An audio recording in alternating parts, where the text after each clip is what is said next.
فاتحہ.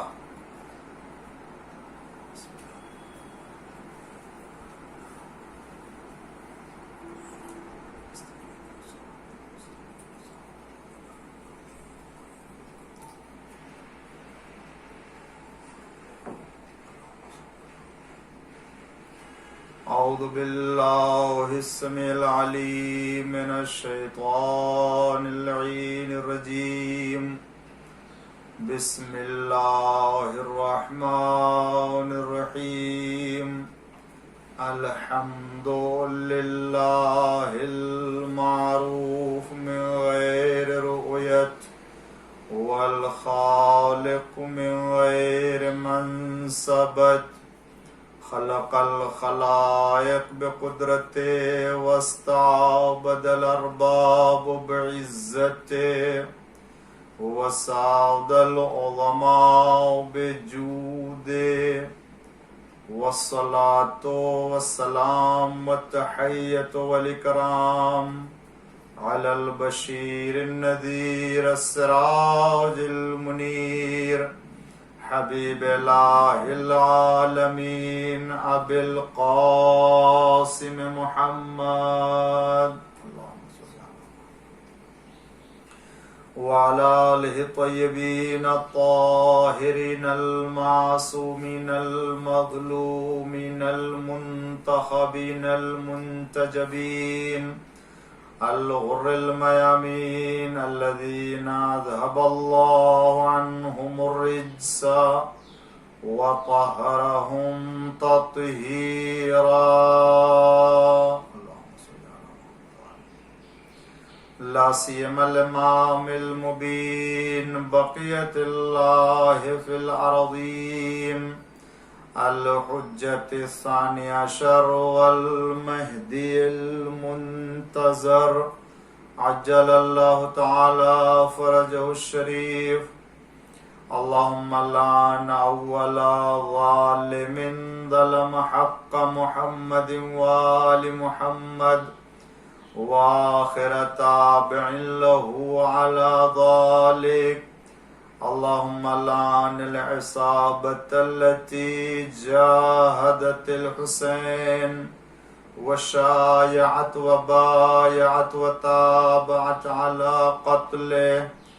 اللهم لعنهم جميعا. أما بعد فقد قال الله الحكيم في قرآن الكريم وقوله الحق. بسم اللہ الرحمن الرحیم.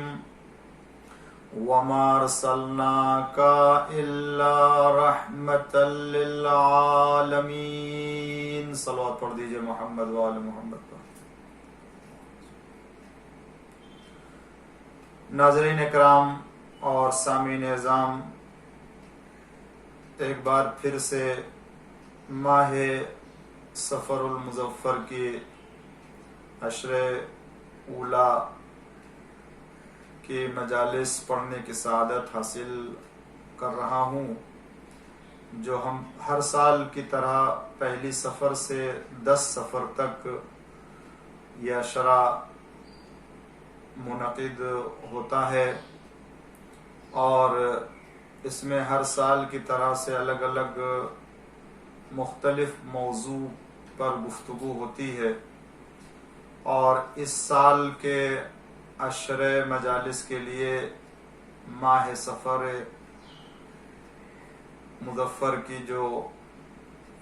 مجلسوں کے لیے عنوان طے کیا ہے وہ ہے عظمت رسول اعظم صلی اللہ علیہ وآلہ وسلم، کہ ہمارے اور آپ کے آخری نبی حضرت محمد مصطفیٰ صلی اللہ علیہ وآلہ وسلم کی منزلت اور عظمت اور ان کی قدر جو خداوند عالم کے نزدیک ہے، جو قرآن میں ہے، جو دیگر کتابوں میں ہے، جو تمام انبیاء کے درمیان ہے، جو تمام رسولوں کے درمیان میں، اس لیے کہ خاص طور سے اس عشر مجالس میں حضور اکرم صلی اللہ علیہ وآلہ وسلم کی منزلت اور ان کی عظمت کے سلسلے میں یہ عنوان میں نے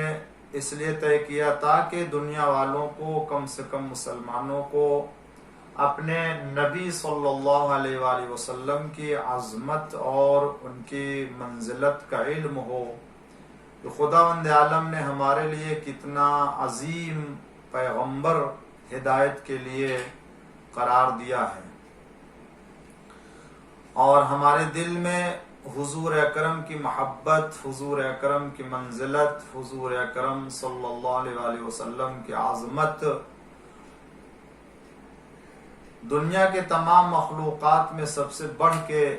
ہو۔ کیوں؟ اس لیے کہ پروردگار عالم نے مخلوقات میں حضور اکرم صلی اللہ علیہ وآلہ وسلم سے بڑھ کر کے کسی مخلوق کو نہیں پیدا کیا ہے۔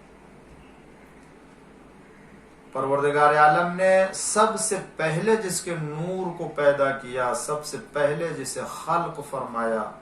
وہ سب سے پہلا نور نور محمد صلی اللہ علیہ وآلہ وسلم۔ اول ما خلق، خود حضور اکرم نے فرمایا کہ اول ما خلق اللہ نوری، سب سے پہلے پروردگار عالم نے میرے نور کو خلق فرمایا۔ میں آنے والی مجالس میں حضور اکرم کے منزلت اور حضور اکرم کے صفات، حضور اکرم کے خصوصیات جو خود قرآن کریم میں اللہ تعالیٰ نے ذکر کیا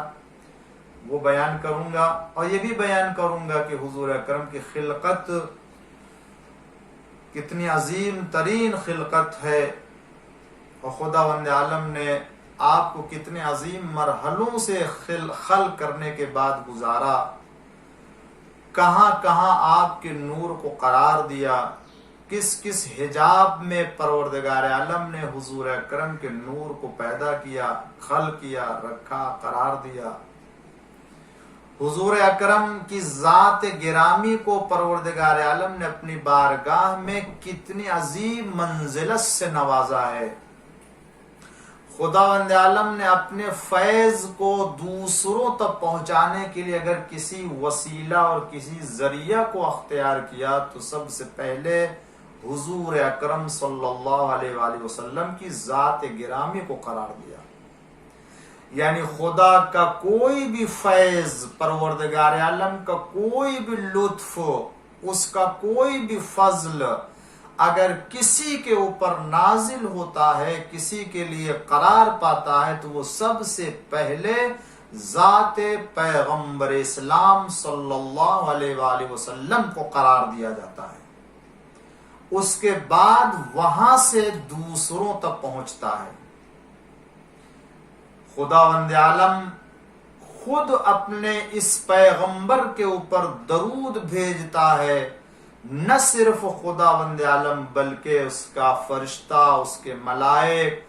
مومنین کو بھی یہ حکم دیا کہ تم اس پیغمبر کے اوپر درود بھیجو، جیسا درود بھیجنے کا حق ہے کہ ان اللہ ملائکتہ یصلون علی النبی یا ایھا الذین آمنوا صلوا علیہ وسلموا تسلیما اللہم صل علی محمد وعلی محمد۔ دیکھیں کہ ان تمام گفتگوؤں سے اور پھر اس کے بعد خلقت کے اور آپ کے نور کو حجابات میں رکھنے کے علاوہ خداوند عالم نے کیا کیا کرامتیں آپ کو دی، کیا کیا معجزات دیے، کیا کیا قدرت دی ہے، خداوند عالم نے کتنے آپ کو حکمتیں عطا فرمائی ہیں، کتنا خیر عطا کیا ہے۔ خداوند عالم نے آپ کو دیگر تمام انبیاء کے اوپر جو فضیلت و برتری عطا کی ہے وہ ہم خود زبان رسالت پیغمبر اسلام سے سنیں گے کہ خود حضور اکرم نے اپنی افضلیت کو اور اپنی برتری کو دیگر تمام انبیاء کے اوپر کس طرح سے بیان کیا ہے۔ اور اس موضوع کو اختیار کرنے کا مقصد ہی یہی ہے تاکہ ہمارے دلوں میں حضور اکرم صلی اللہ علیہ وآلہ وسلم کی عظمت اور منزلت اس قدر بیٹھ جائے اور آپ کی معرفت اس طرح سے حاصل ہو جائے کہ پھر ہم خدا کے بعد اگر کسی کو اپنی نگاہ میں سب سے عظیم منزلت کو قرار دیں تو سوائے حضور اکرم کے کسی دوسرے کو نہیں. اور جب معرفت پیدا ہوگی حضور اکرم کی تب ان کے قول اور آپ کے ارشادات سے متعلق بھی عظمت اور منزلت کا احساس ہوگا. پھر ہمیں احساس ہوگا کہ حضور اکرم کے کسی ایک حکم کی مخالفت، حضور اکرم کے کسی ایک حکم کو نہ ماننا کس پیغمبر اور کس نبی کے حکم کو ٹالنا ہے، یہ احساس ہوگا. اسی لیے عظمت اور منزلت کا ذکر ہوتا ہے تاکہ انسان جو ہے وہ اس کے دستور اور اس کے حکم کے اوپر عمل کر سکے. تو آئیے میں سب سے پہلے، اور دوسری بات یہ کہ آج زمانے میں جو خود حضور اکرم صلی اللہ علیہ وآلہ وسلم کی شان میں گستاخیاں ہوتی ہیں اور جو حضور اکرم کے غلط پیغام کو جو نہیں ہے اسے لوگوں تک پہنچایا جاتا ہے، حضور اکرم سے متعلق غلط باتوں کو پھیلایا جاتا ہے، پیغمبر اسلام کی طرف غلط باتوں کو منسوب کیا جاتا ہے، لوگ آپ کے توہین اور آپ کی کو ایسے ایسے القاب یا ایسے ایسے باتوں سے یاد کرتے ہیں کہ جو آپ کی شان کے خلاف ہے. کبھی کسی طریقے سے آپ نے ایسا حضور اکرم صلی اللہ علیہ وآلہ وسلم نے نہ کوئی کام ایسا انجام دیا، نہ کوئی ایسی بات کہی، نہ کوئی فعل انجام دیا، بلکہ دوران جاہلیت میں کہ جہاں چاروں طرف ہر طرف برائیاں پائی جا رہی تھی، ہر طرف آلودگی پائی جا رہی تھی، ہر طرف بدکرداری پائی جا رہی تھی، مگر اس ماحول میں بھی رہ کر حضور نے اپنے آپ کو صادق لقب اور امین لقب سے لوگوں کے درمیان جو یاد دلایا اور اپنے کو جو وہ منوایا، اور لوگوں نے آپ کو امین اور صادق کے لقب سے پہچانا. ایسے ماحول میں اگر کوئی ایسی زندگی بسر کرے کہ آج تک کوئی ایسی پاکیزہ زندگی گزارنے والا نہ ہو، اس کا مطلب یہ ہے کہ وہ اس دنیا میں آ کر کے اس ادب کو یا ان آداب کو اپنے اندر نہیں پیدا کر رہا، بلکہ ایسا انسان خدا کی طرف سے ادب لے کر کے آیا، اسے بااخلاق بنا کر کے بھیجا. اسی لیے خداوند عالم نے قرآن کریم میں پیغمبر اسلام کے لیے اِنَّكَ لَعَلَىٰ خُلُقٍ عَظِيمٍ، آپ اخلاق کے بلند ترین درجے کو اوپر فائز ہیں. جس کے اخلاق کی تعریف پروردگار عالم کر دے پھر اس کو دنیا والوں کے صاحب کردار کے لقب دینے اور سند دینے کی ضرورت نہیں ہے. ایک صلوات پڑھ دیجئے محمد وآل محمد. تو یہ مقصد کہ تاکہ ہم اپنے پیغمبر کو پہچانیں اور دنیا والوں کو بھی ہم بتا سکے کہ میرا پیغمبر کن عظمتوں کا حامل ہے. خداوند عالم نے ہمارے لیے جس نبی کو بھیجا، نبی بنا کر کے، وہ کس قدر عظیم منزلت اور عظیم منصب اور عظیم قدر اور منزلت اور عظمت کا حامل ہے. میں سب سے پہلے آج کی پہلی مجلس میں جو آپ کے سامنے پیش کرنا چاہتا ہوں وہ خود حضور اکرم کے اسماء گرامی نام کے سلسلے میں. دیکھیں حضور اکرم نے کتنے عمدہ اور اللہ تعالیٰ نے کس طریقے سے قرآن کریم میں اور دیگر کتابوں میں کس طرح سے عزت اور عظمت کے ساتھ نام سے آپ کو یاد کیا گیا ہے. سب سے پہلے ذہن میں یہ بات ہمارے ہونی چاہیے کہ پیغمبر اسلام صلی اللہ علیہ وآلہ وسلم اور آپ کا خاندان، آپ کے اجداد، آپ کے بزرگ جو خاندانی بزرگ رہے ہیں، ان تمام خاندانی بزرگوں میں شرافت اور فضیلت، عزت پائی جاتی تھی. وہ کسی طرح کی کسی بھی شرافت کے اور فضیلت کے درجے سے گر کے انہوں نے کوئی کام نہیں کیا. یہ سب سے پہلے کہ کسی اور دنیا کے فرد کی طرح سے نہیں کہ ٹھیک ہے یہ انسان اچھا ہے، شریف ہے، عزت والا ہے، مگر آپ اس کے خاندانی پس منظر کو دیکھیے تو اچھے لوگ نہیں گزرتے. حضور اکرم کی زندگی یا حضور اکرم کا خاندان ایسا نہیں رہا. خداوند عالم نے ان ہستیوں کو پاک و پاکیزہ اسلاب سے، ارحام سے گزارا ہے اور پھر اس کے بعد دنیا کے حوالے کیا ہے. اور اسی لیے کہتے ہیں کہ جناب ابراہیم تک، آپ دیکھیے پورا سلسلہ جناب آدم تک پہنچتا ہے حضور اکرم کا خاندان. اگرچہ پیغمبر اسلام نے فرمایا کہ دیکھو جب اذا بلغ نسبی الی عدنان فامسکو، کہ جب میرا حسب و نسب عدنان تک پہنچے تو پھر اس کے بعد تم خاموش ہو جاؤ. لیکن اس کے باوجود علماء نے جو آپ کے حسب و نسب کو ذکر کیا ہے، فرمایا ذکر کیا، تحریک کیا ہوا کہ جناب ابراہیم علیہ السلام تک 30 لوگوں کے ذریعے سے آپ کا حسب پہنچتا ہے، 30 لوگوں کے ذریعے سے. اور اس کے بعد جناب نوح علیہ السلام تک آپ کا حسب و نسب 40 لوگوں کے ذریعے سے پہنچتا ہے، 40 لوگوں کے ذریعے سے پہنچتا ہے. اور اسی طریقے سے جناب آدم علیہ السلام تو تقریباً 50 لوگوں تک یہ حسب و نسب پہنچتا ہے، 50 لوگوں تک. تو اگرچہ میں نے بتایا کہ پیغمبر اسلام صلی اللہ علیہ وسلم نے فرمایا ہے کہ ہماری جو ہے وہ حسب و نسب کو جو ہے وہ صرف عدنان تک جب پہنچے تو اس کے بعد خاموش ہو جاؤ. اب اس کے بعد دیکھیں کہ ہمارے یہاں متعدد کتابوں میں جو اللہ کی طرف سے آسمانی کتابوں کو عنوان سے کتابیں نازل ہوئی، ان میں حضور اکرم کا کیا نام ہے؟ اگرچہ آپ دیکھیں جو مشہور نام ہے حضور اکرم کا وہ محمد ہے، احمد ہے صلی اللہ علیہ وآلہ وسلم، اور کنیت میں ابو القاسم ہے. قرآن اور روایات میں دوسرے نام بھی ہے جنہیں القاب کے عنوان سے قرار دیتے ہیں. رسول اللہ صلی اللہ علیہ وآلہ وسلم، مصطفیٰ صلی اللہ علیہ وآلہ وسلم، نبی، امی، صحف، اور اسی طریقے سے حبیب اللہ، خیرت اللہ، سید المرسلین، خاتم النبیین، سید الاولین والآخرین. یہ وہ القاب ہے کہ جو پروردگار عالم نے قرآن کریم میں ذکر کیا ہے. رحمت للعالمین، عالمین کے لیے رحمت بنا کر کے بھیجا، کہ جو میں نے آپ کے سامنے آیہ کریمہ کی تلاوت کی ہے، وما ارسلناک الا رحمتا للعالمین، کیا پیغمبر میں نے آپ کو نہیں بھیجا الا رحمتا للعالمین، مگر یہ کہ عالمین کے لیے رحمت بنا کر کے. اس کے علاوہ آپ دیکھیں کہ امام باقر علیہ السلام کی ایک روایت پائی جاتی ہے کہ صحف ابراہیم میں پیغمبر اسلام صلی اللہ علیہ وآلہ وسلم کی کے اسماء اور ان کے نام کو ذکر کیا ہے کہ امام باقر علیہ السلام نے روایت میں ذکر کیا ہے کہ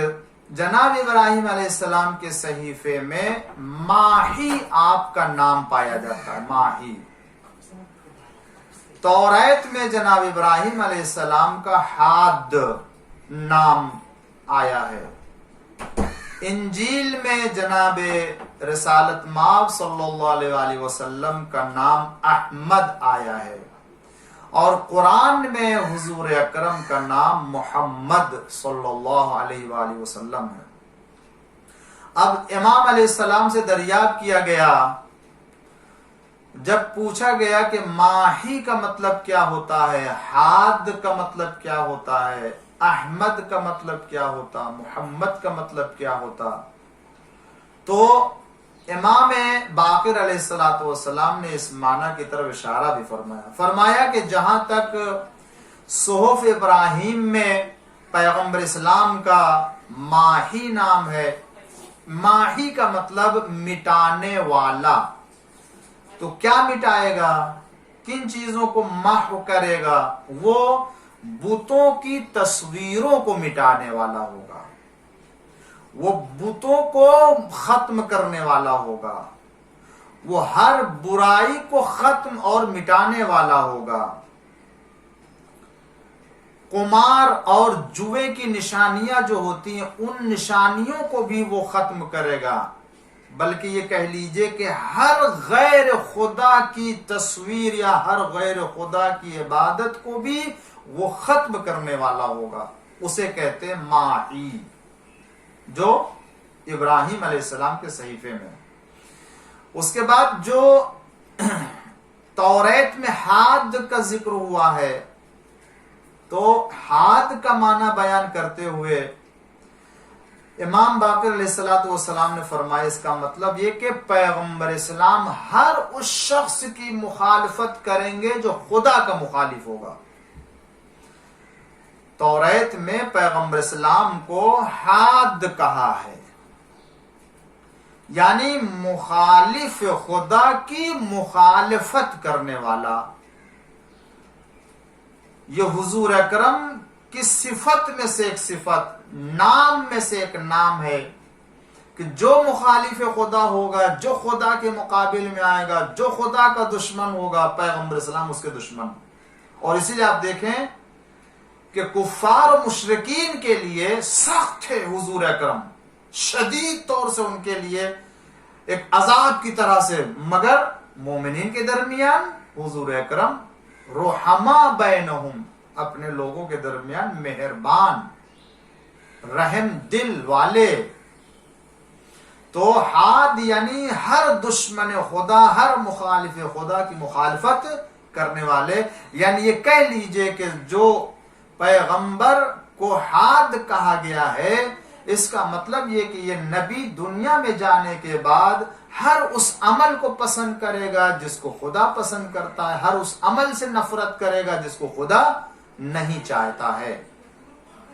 اس کے بعد پوچھا گیا کہ اے پیغمبر، اے فرزند رسول، امام باقر علیہ السلام سے پوچھا گیا کہ اے فرزند رسول، پھر یہ جو انجیل میں احمد نام آیا ہے، اس احمد کا مطلب کیا ہوتا ہے؟ تو امام نے فرمایا خدا نے آسمانی کتابوں میں ان کے کردار اور ان کے اخلاق کی تعریف کی ہے، تو جس کے نام اور جس کے کردار کی تعریف کی جائے آسمانی کتاب میں، اسے احمد کہتے ہیں۔ نیکی سے یاد کیا ہے جس کو، یہ احمد یعنی جس کو نیکی سے یاد کیا گیا، جس کی کردار کی تعریف کی گئی ہے آسمانی صحیفے میں، اس کو احمد کہتے ہیں۔ پھر پوچھا کہ اے امام، قرآن میں حضور اکرم کا نام محمد صلی اللہ علیہ وآلہ وسلم ہے، تو محمد کا کیا مطلب ہے؟ تو محمد کا مطلب امام نے فرمایا یعنی جس کی خدا، فرشتے، ملائکہ، انبیاء، رسول، امتیں، جتنے بھی وہ سب تعریف کریں، اسے کہتے ہیں محمد۔ تو اب پتہ چلا کہ محمد اسے کہتے ہیں کہ جو دنیا کے ہر نیک انسان نے، خدا کے فرشتے نے، خدا نے ان کی تعریف کی ہے۔ تو جس کی دنیا تعریف کرے، دنیا کے نیک لوگ تعریف کریں، جس کی تعریف فرشتے کرے، جس کی تعریف نبی کرے، جس کی تعریف خدا کرے، جس کی تعریف تم امت کرے، اگر کوئی دنیا میں ایسا پیدا ہو جو حضور اکرم کو برا کہے معاذ اللہ، تو پھر اس کے برا کہنے کی طرف کسی کو متوجہ نہیں ہونا چاہیے۔ ایک صلوات پڑھ دیجئے محمد وآل محمد پر۔ یہ نام جو ذکر کیا میں نے، یہ امام باقر علیہ السلام نے فرمایا کہ توریت میں، انجیل میں، صحف ابراہیم میں، قرآن میں یہ نام۔ ایک روایت اور آپ کی خدمت میں عرض کروں، اس کے بعد آخر کلام میں بات آج یہیں پر ختم کروں کہ امام جعفر صادق علیہ السلام نے کلبی سے ارشاد فرمایا کہ جو وہ بہت بڑا اپنے زمانے کا مورخ تھا اور حسب و نسب کا بڑا عالم تھا۔ امام نے فرمایا کہ تم بہت زیادہ جو ہے وہ اس سلسلے معلومات رکھتے ہو، تو بتاؤ ذرا کہ پیغمبر کے نام قرآن میں کتنی بار آیا ہے، کہاں کہاں آیا ہے؟ تو اس نے کہا کہ قرآن کریم میں حضور اکرم صلی اللہ علیہ وآلہ وسلم کے نام 3 جگہ، 2 جگہ، 3 یا 4 جگہ، اتنے زیادہ، 2-3 جگہ پہ بتایا کہ نام آیا ہوا ہے۔ امام جعفر صادق علیہ السلام نے فرمایا تم کو نہیں پتا، تم نصاب ہو، مورخ ہو، حسب و نسب کے جاننے والے ہو، مگر قرآن کریم میں تم کو اس کی معلومات نہیں ہے، بہت محدود ہے۔ اور کیسے ہو سکتا ہے؟ قرآن کے علم تو اہل بیت کو دیا گیا ہے، لہذا ان کے جیسا علم تو کسی کے پاس ہو ہی نہیں سکتا ہے۔ تو اگر کسی چیز کو نہ جانتا ہو تو اس کو کہا جا سکتا ہے کہ ہاں تمہیں حق ہے کہ نہ جانو قرآن کریم، مگر کسی کو اگر نہیں معلوم ہے تو اس کو دعویٰ بھی نہیں کرنا چاہیے کہ اس کے بعد ہر چیز کا علم ہے۔ اس لیے کہ جب عطا ہی نہیں کیا گیا، اس کو ہے ہی نہیں ہے، تو وہ کیسے دعویٰ کر سکتا ہے کہ ہمارے پاس پورے قرآن کا علم ہے سوائے آل محمد علیہ السلام کے؟ تو امام جعفر صادق علیہ السلام نے فرمایا کہ قرآن کریم کا علم ہمارے پاس، تو قرآن میں حضور اکرم کا کم سے کم 9-10 جگہ پہ نام آیا ہے، 10 نام قرآن کریم میں حضور اکرم کو دیے۔ سب سے پہلا نام امام نے فرمایا، سب سے پہلا نام محمد صلی اللہ علیہ وآلہ وسلم، کہ جہاں ارشاد ہوتا ہے سورہ آل عمران 144 نمبر آیت میں، وما محمد الا رسول، وما محمد، کہ محمد نہیں ہے سوائے رسول کے، قد خلت من قبل الرسل، کہ ان کے پہلے رسول گزرے ہیں، یقیناً گزشتہ انبیاء جو ہے وہ آئے ان سے پہلے، وما محمد یہ نام آیا ہے قرآن کریم میں۔ دوسرا نام پیغمبر امام نے فرمایا کہ دوسرا نام قرآن کریم میں احمد ہے، جہاں ذکر کیا ہے قرآن میں، وَمُبَشِّرًا بِهِ رَسُولٌ يَأْتِي مِن بَعْدِ اسْمُهُ احمد، یہ سورہ صف کی 6 آیت ہے کہ جس میں احمد نام آیا ہے، کہ جناب عیسیٰ علیہ السلام نے اپنے بعد رسول کے آنے کی بشارت دی کہ میرے بعد جو رسول آنے والا ہے اس کا نام احمد ہوگا، اور یہی انجیل میں بھی نام آیا ہے، اور اسی نام کی بشارت کے عنوان سے قرآن کریم میں جناب عیسیٰ کی طرف منسوب کیا ہے کہ انہوں نے بشارت دی ہے کہ ان کے بعد جو رسول آنے والا ہے وہ احمد ہوگا۔ قرآن کریم میں عبداللہ حضور اکرم کو یاد کیا گیا عبداللہ کے نام سے، وَلَمَّا قَامَ عَبْدُ اللَّهِ كَادُوا أَن يَكُونُوا عَلَيْهِ لَبَدًا، یعنی جب نبی دعا کے لیے کھڑے ہوئے تو قریب تھا کہ جو پریاں ہیں، سورہ جن کی آیت ہے کہ پریاں ہیں کہ وہ ٹوٹ پڑے آپ کے اوپر۔ تو یہ عبداللہ جو یہاں پر حضور اکرم صلی اللہ علیہ وآلہ وسلم کو یاد کیا گیا۔ طٰہٰ کہہ کے پکارا گیا ہے، طٰہٰ ما انزلنا علیک القرآن لتشقیٰ، سورہ طٰہٰ کی پہلی اور دوسری آیت ہے، اے طٰہٰ، کہ ہم نے آپ کو پر قرآن نازل نہیں کیا ہے کہ آپ اپنے آپ کو زحمت میں ڈالیں۔ یاسین کے ذریعے سے حضور اکرم کو یاد کیا گیا، یاسین نام سے یاد، یاسین والقرآن الحکیم انک لمن المرسلین، کہ اے یاسین والقرآن الحکیم انکا، قسم قرآن کریم کی، آپ کو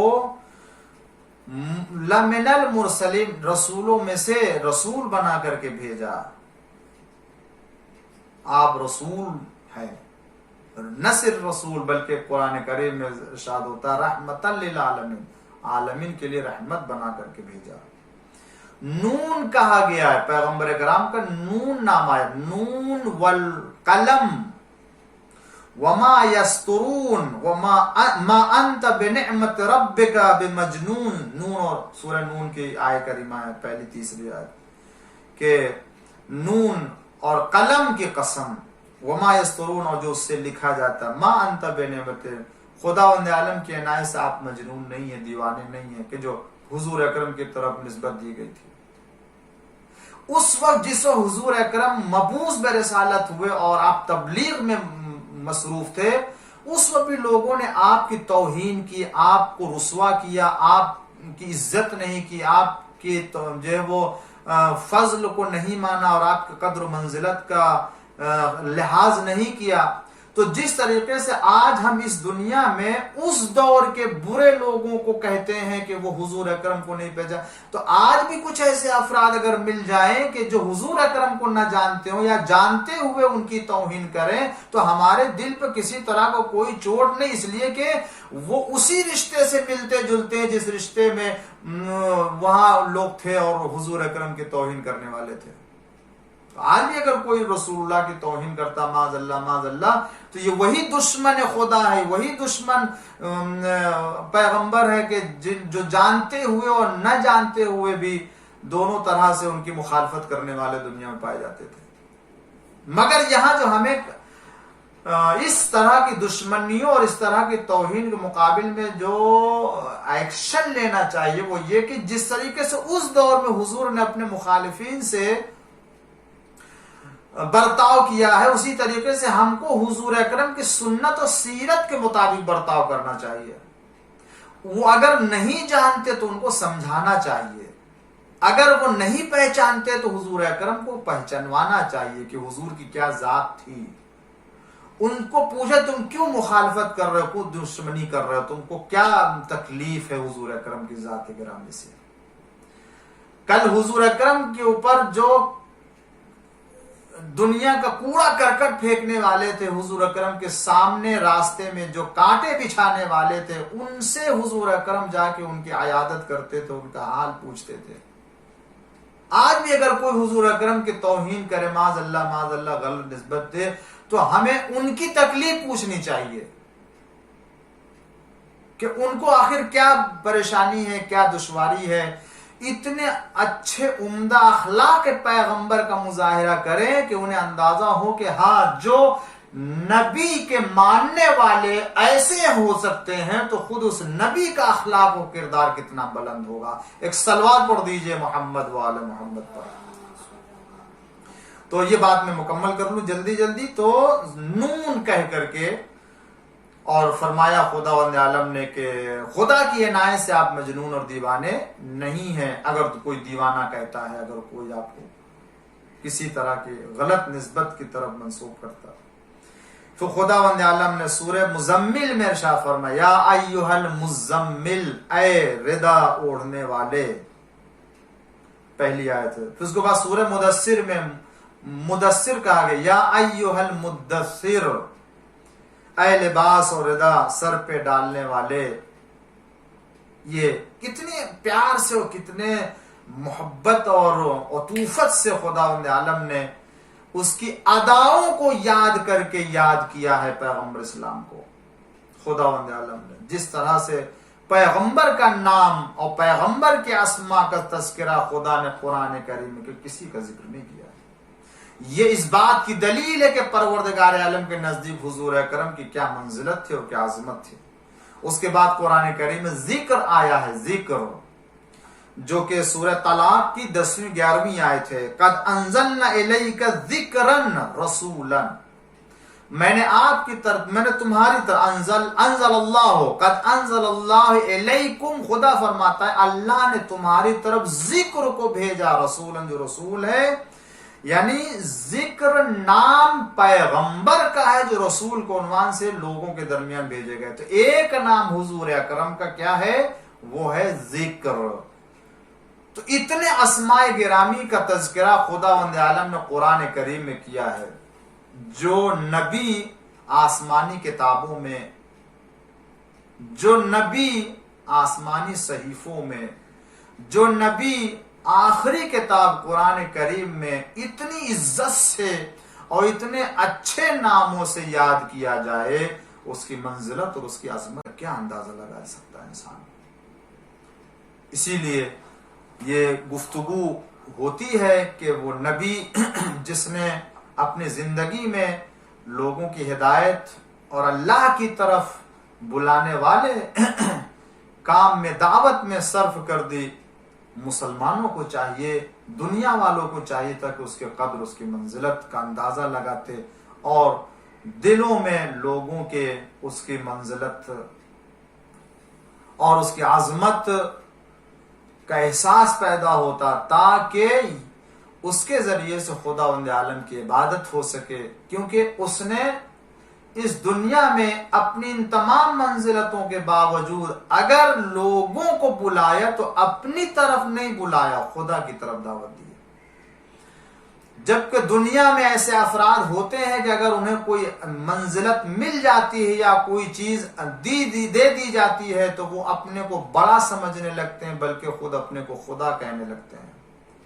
فرعون کو، نمرود کو، حامان کو اس دنیا کا خزانہ ملا، اس دنیا کی نعمت ملی، اس دنیا کی دولت ملی، وہ بھول گئے دینے والے کو، حالانکہ وہ جو کچھ ان کے پاس تھا وہ صرف وقتی، اور صرف ان کے پاس یہ دولت دنیا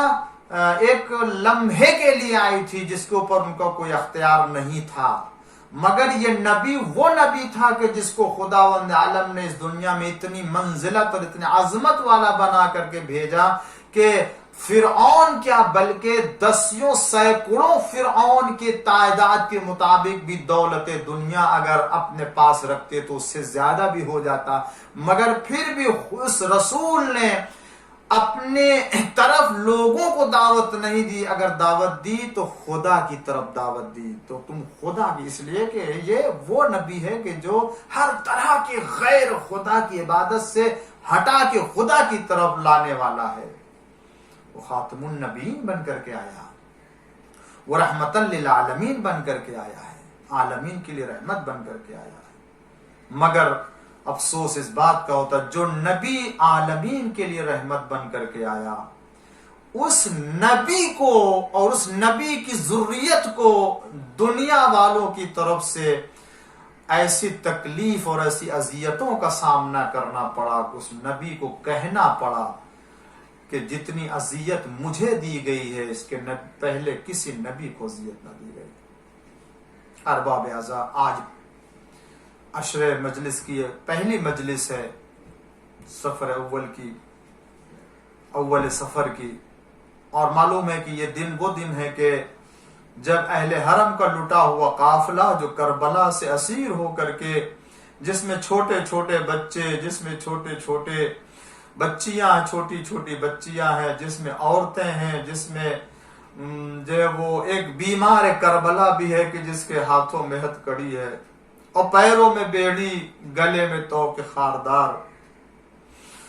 جو کربلا سے اسیر ہو کر کے کوفہ لایا گیا اور کوفہ سے شام لایا گیا، تو پہلی سفر کہا گیا ہے، یہ وہ تاریخ ہے کہ اہل حرم کا لٹا ہوا قافلہ شام پہنچا ہے۔ عزادارو، یہ بڑی سخت منزل ہے۔ یہ سن لینا کہ اہل حرم کو اسیر کر لیا گیا، سیدانیوں کے بازو میں رسی باندھی گئی، سیدانیوں کے سروں سے چادریں چھینی گئی، یہ عزادارو یہ سن لینا اور بیان کر لینا بہت آسان ہے، مگر تصور کرنا اور حقیقت تک پہنچنا یہ انسان کے بس کی بات نہیں ہے۔ نہ انسان اسے تحمل کر سکتا ہے، نہ اسے انسان صبر کر سکتا ہے۔ کیوں؟ اس لیے کہ امام زمانہ علیہ السلام زیارت ناحیہ میں فرماتے ہیں، اے جد ہم آپ کے اوپر صبح بھی گریا کرتے ہیں، شام بھی گریا کرتے ہیں، اور آپ کے اوپر آنسوؤں کے بدلے خون کے آنسو روتے ہیں۔ امام زمانہ اگر ایسے کہیں کہ ہم آپ کے اوپر آنسوؤں کے بدلے خون کے آنسو، اس سے اندازہ کیجئے کہ یہ مصائب کیسے مصائب تھے ہمارے امام زمانہ کے لیے، کہ وہ فرماتے ہیں کہ آنسوؤں کے بدلے خون کے آنسو آپ کے لیے۔ یہ امام کا فقرہ ہے، کسی عام انسان کا فقرہ نہیں ہے، یہ امام کا گریہ ہے، کسی اور کا گریہ نہیں ہے عزیزو۔ اس لیے کہ اگر جو امام ہوتا ہے تو حقیقت کو بیان کرتا ہے، مبالغہ نہیں کرتا ہے، غیر حقیقت کو نہیں بیان کرتا۔ اگر وہ کہتے ہیں کہ ہم آنسوؤں کے بدلے خون کے آنسو روتے تھے، یقیناً یہ امام وہ امام ہے کہ جو اپنے جد اور اپنے مظلوم جد کی مصیبتوں کے اوپر اپنے آنسوؤں کے بدلے خون کے آنسو گریا کرتے ہیں۔ پوچھا گیا کسی نے عالم خواب میں یا عالم بیداری میں، جیسے بھی تشرف ہوا، پوچھا مولا یہ کیسا گریا ہے آپ کا؟ جو آپ فرماتے ہیں کیا جناب علی اکبر کی شہادت کی مصیبت آپ کے لیے اتنی بڑی مصیبت ہے؟ جو فرماتے ہیں کہ آنسو کے بدلے خون کے آنسو گریا کرتے ہیں۔ کہا نہیں، اگر حسین کے کڑی الجوان علی اکبر ہوتے تو وہ بھی اسی طرح سے گریا کرتے۔ فرمایا پھر کیا عباس علمدار کی شہادت آپ کے لیے اتنی بڑی مصیبت تھی کہ جس کی بنا پر فرماتے ہیں کہ آنسو کے بدلے خون کے آنسو گریا کرتے؟ ان کے شان قلم ہونا، پانی لینے کے لیے جانا اور پانی نہ لے کے آنا، کیا آپ کی یہ مصیبت ہے جس کی بنیاد نہیں؟ اگر ابو الفضل عباس ہوتے تو وہ بھی اسی طرح سے گریا کرتے۔ کہنے لگا چاہنے والا کہ یقیناً سید الشہداء امام مظلوم کی وہ درد انگیز شہادت ہے کہ جس لمحے میں آپ زیر خنجر شمر کے تھے اور پانی طلب کر رہے تھے، زخموں سے چور ہو کر کے گھوڑے سے زمین پر آئے تھے، یہ دردناک مصیبت، یہ دردناک مصائب ہے کہ جو آپ کے لیے اس طرح سے گریہ کا سبب بنا۔ کہا نہیں، اگر میرا جد مظلوم حسین بھی ہوتا تو وہ بھی اسی طرح سے گریہ کرتے۔ پھر کہنے لگا مولا پھر بتائیے وہ کون سے مصائب ہے کہ جس کی بنا پر آپ فرماتے ہیں؟ مولا نے کہا کہ ارے وہ مصائب ہے کہ جب بیویوں کو اسیر کر کے لے جایا گیا، ان کے بازو میں رسی باندھی گئی، ہائے کس طریقے سے! شاید اسی منظر کو یاد کر کے سید سجاد ہمیشہ گریہ کرتے تھے، اور جب پوچھا جاتا تھا مولا سب سے زیادہ مصیبت کہاں پڑی تو آپ کی زبان پر کبھی کربلا نہیں آیا، کبھی آپ کی زبان پر کوفہ و بازار کا جو ہے وہ ذکر نہیں آیا، اگر آیا تو صرف اتنا الشام الشام، اس لیے کہ دربار یزید تھا، کرسی نشی تھے، نامحرموں کا مجمع تھا، اس میں اسیر کر کے لے جایا گیا زینب و کلثوم اور سکینہ اور ان بہنوں کو گرفتار کر کے لے جایا گیا، نامحرموں کا مجمع، چاروں طرف سے تماشائی بلوے عام میں رسول کی نواسیاں، علی کی بیٹیاں، سیعلمون الذین ای منقلب ینقلبون رضن بقضائہ و تسلیم الامر پروردگارہ بحق زہرا و علیہ و بال و بنیہا والسر المستودع امام زمانہ کے ظہور میں تعجیل فرما۔ پالنے والے اس مجلس کو ہمارے نام اعمال میں قرار فرما، پالنے والے اس مجلس کا ثواب بانی مجلس اور ان کے اعمال اور ان کے خاندان اور ان کے دیگر اعزاء و اقربا کے لیے قرار فرما۔ پالنے والے عزادار دنیا میں جہاں بھی ہیں اللہ ان کی مغفرت فرما اور ان کے جان مال کی حفاظت فرما۔ پالنے والے ہم سب کے دلوں میں عظمت رسول اعظم صلی اللہ علیہ وآلہ وسلم کا احساس پیدا فرما اور معرفت پیغمبر اسلام عطا فرما۔ پالنے والے ہم سب کو رسول اللہ کی تعلیمات کے اوپر عمل کرنے کی توفیق عنایت فرما۔ پالنے والے امام زمانہ کے ظہور میں تعجیل فرما، ہم سب کو ان کے غلاموں میں شمار فرما، بحق محمد والہ الطاہرین۔